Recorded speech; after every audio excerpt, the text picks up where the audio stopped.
அஜித் நடிச்சிட்டு இருக்க good bad ugly படத்திலிருந்து இசையமைப்பாளர் டிஎஸ்பி அதிரடியாக நீக்கிட்டு அவருக்கு பதிலாக ஜிவி பிரகாஷை கொண்டு வரதுக்கான நடவடிக்கைகள் எடுத்துட்டு இருக்காங்க.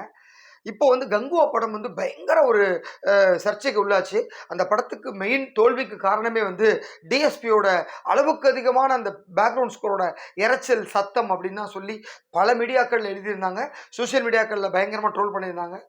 அதுக்கப்புறம் ரீசெண்ட் டேஸில் பெருசாக எந்த படமுமே டிஎஸ்பி மியூசிக்கில் ஹிட்டே ஆகலை. அது வந்து ஒரு பெரிய மைனஸாகவே இருந்தது. என்னதான் வந்து ஒரு தெலுங்கு ப்ரொடியூசர் கம்பெனியாக இருந்தாலும் தமிழ் தெலுங்கு அப்படின்னு வர்றப்ப அவங்களுக்கு கொஞ்சம் ஹிட்டு தேவைப்படுது. அதே இன்னொரு பக்கம் பார்த்தா ஜிவி பிரகாஷ் வந்து ஒவ்வொரு படத்துக்கு படம் அவரோட அந்த பேக்ரவுண்ட் ஸ்கோரோட லெவல் வந்து இப்படியே ஏறிட்டே போகுது. அது இப்போ ரீசெண்டாக அமரன் படத்துக்கு அவர் கொடுத்த அந்த மியூசிக் வந்து ஆல்பம் ஹிட்டு. பேக்ரவுண்ட் ஸ்கோர் அவ்வளவு பிரமாதமாக இருந்தது. ஒரு உயிர் ஜீவனோட மியூசிக் இருந்தது அப்படின்னு சொல்லலாம். அந்த அளவுக்கு முழு இன்வால்மெண்ட்டோட மியூசிக் பண்ணி கொடுத்துருந்தாரு.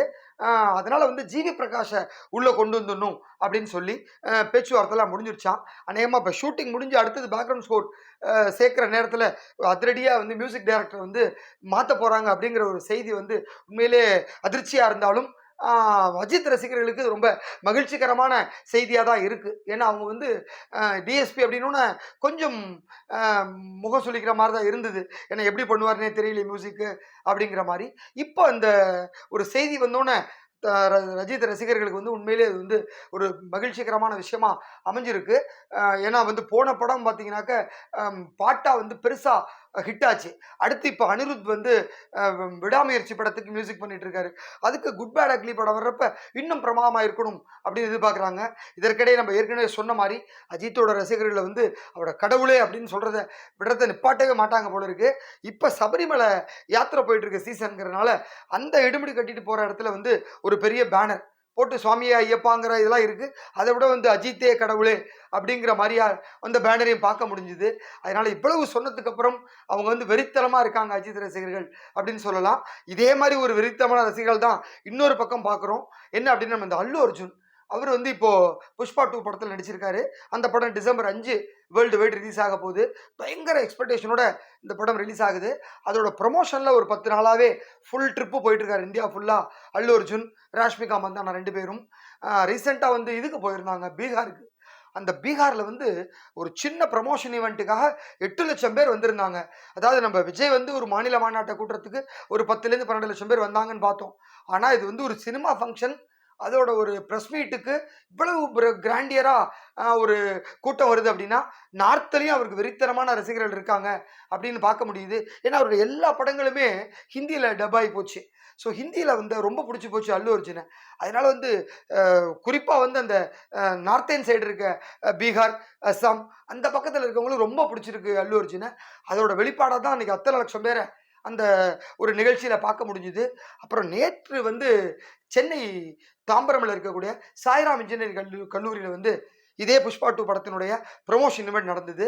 அதுலேயும் நம்ம அல்லு அர்ஜுனும் ராஷ்மிகாவும் கலந்து கொண்டாங்க. அப்புறம் டைரக்டர் சுகுமார் எல்லாருமே வந்திருந்தாங்க.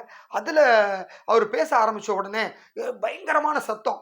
என்னன்னு பார்த்தா அவர் தமிழில் பேசினார். ஏன்னா அவர் இங்கே பிறந்தது தெலுங்காக இருந்தாலும் தமிழில் இங்கே தான் படித்தார் கல்லூரி வாழ்க்கையெல்லாம். அதனால் வந்து நல்லாவே தமிழ் பேசுவார். ஃபுல்லாக தமிழ்லேயே பேசினார். இங்கே இருக்க தெலுங்கு ஆடியன்ஸ் வந்து நிறைய பேர் இந்த நிகழ்ச்சிக்கு போயிருந்தாங்க. எல்லாருமே வந்து தெலுங்கில் பேசுங்க தெலுங்கில் பேசுங்கன்னு சொல்லி பயங்கரமாக கத்த ஆரம்பித்தாங்க. அப்போ உடனே ஒரு நிமிஷம் யோசிச்சுட்டு பேச ஆரம்பித்தார். நான் தெலுங்காக இருந்தாலும் இங்கே வந்திருக்க மண் வந்து தமிழ் மண். ஸோ நான் தமிழில் பேசுகிறதா அது மரியாதையாக இருக்கும். இந்த மண்ணுக்கு நான் கொடுக்குற மிகப்பெரிய மரியாதையாக இருக்கும் அப்படின்னு சொல்லி உண்மையிலேயே தமிழ் ரசிகர்களையும் குஷிப்படுத்திட்டாரு அல்லு அர்ஜுன். அடுத்து பார்த்தீங்கன்னாக்க நெல்சன் அந்த விழாவில் கலந்து கொண்டார். அவர் வந்து நீங்கள் வந்து நேரடியாக ஒரு தமிழ் படத்தில் நடிக்கணும் அப்படின்னு சொல்லி கோரிக்கை வச்சார். நிச்சயம் அது நடக்கும், நானும் ஒரு நல்ல கதையாக வெயிட் பண்ணிகிட்டு இருக்கேன் அப்படிங்கிற மாதிரி அல்லு அர்ஜுன் சொல்லியிருக்காரு. அநேகமாக வந்து நெல்சன் நீங்களே பண்ணுங்கள் நானே நடிக்கலாம் அப்படின்னு சொல்கிறதுக்கும் வாய்ப்பு இருக்குது. ஆனால் வந்து நிச்சயமாக ஒரு தமிழ் படம் அல்லு அர்ஜுன் டைரக்ட் தமிழ் படத்தில் நடிப்பார். அது விரைவில் நடக்கும், எதிர்பார்க்கலாம். அது அடுத்து வந்து பார்த்திங்கன்னா இப்போது இந்த 2 விஷயத்தை தாண்டி விஜய் வந்து ஒரு அறிக்கை கொடுத்துருக்காரு. உண்மையிலே வந்து 2 நாளுக்கு முன்னாடி வந்து விவசாயிகளை கூப்பிட்டு தன்னுடைய மாநாட்டுக்கு இடம் கொடுத்த விவசாயிகளை கூப்பிட்டு எல்லாருக்கும் சால்வை அணிவித்து எல்லாருக்கும் ஒரு கேஷ் அவார்டு கொடுத்து அப்புறம் இந்த மாநாட்டை நடத்தின 2 நிர்வாகிகளுக்கு தங்க மோதிரம் போட்டு அவ்வளோ ஒரு அன்பை சம்பாதிச்சார். விவசாயிகளை அவர் நடத்தின விதத்தை பார்த்தா உண்மையிலே எல்லா விவசாயிகளுக்கும் விஜய் மேல ஒரு பெரிய மரியாதையே வரும். அந்த அளவுக்கு விஜய் நடந்துக்கிட்டாரு. அதனைத் தொடர்ந்து அடுத்த டார்கெட் அப்படின்னு பார்த்தா, பெண்கள், குழந்தைகள். அத வந்து அடுத்த அட்டாக்கா கையில எடுத்துட்டாரு. இன்றைய தினம் வந்திருக்க அறிக்கைய பார்த்தீங்கன்னா, தமிழ்நாட்டுல வந்து பெண்களுக்கும், குறிப்பா பெண் குழந்தைகளுக்கும் பாதுகாப்பே இல்ல. இன்னைக்கு வந்து பெண்களுக்கு வந்து சரிநிகர் சமானமா குடுத்துட்டோம். எல்லா இடத்துலயும் பெண்கள் இருக்காங்க.